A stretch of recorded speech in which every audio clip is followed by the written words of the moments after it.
So we've been talking up to now about MRG's leadership assessment, the LEA. And as many of you know, we have an assessment called Personal Directions. Primarily, Personal Directions is being used for in-depth coaching. For those of you who aren't familiar with Personal Directions, there are 3 components to it. The Individual Directions Inventory, which measures motivation. The Appraise Your World, which measures how are people investing their energy across their life. Where am I living? How am I spending my time and energy? And then the third part is World Outcomes, which basically asks the individual to reflect on their quality of life at this point in time. So we had a large group of leaders, and we had LEA 360 data on, and they also had taken Personal Directions. And we looked at the leaders who were rated as most highly effective vis-a-vis the Part B, and then we looked at their Personal Directions.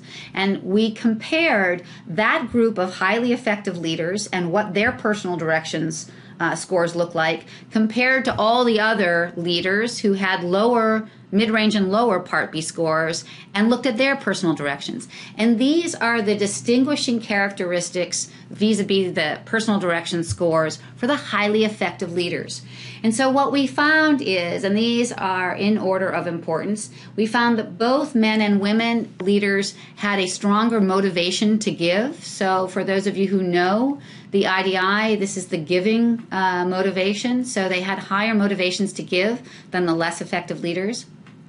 We, moving into the Appraise Your World, we saw the women had higher scores on spiritual, so more focused on answering the sort of am I in the universe, believing that there's something bigger than myself, and participating in that exploration and personal growth. The men were higher on emotional, also for those of you who know, on Appraise Your World. So they were more focused on understanding the world as an emotional place, understanding their experiences emotionally, and trying to be more in touch with other people's experiences emotionally. And then moving into the world outcomes, these leaders, both men and women, reported higher scores on satisfaction and lower scores on dissatisfaction.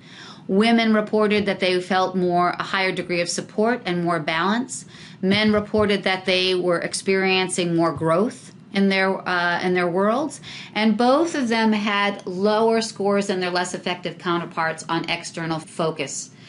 So we're paying a little bit less attention to the cues outside of them than their less effective counterparts.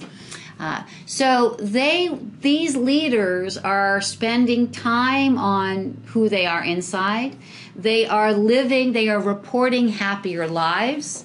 The men are reporting investment in growth. Women are reporting being supported and feeling a little bit more balance.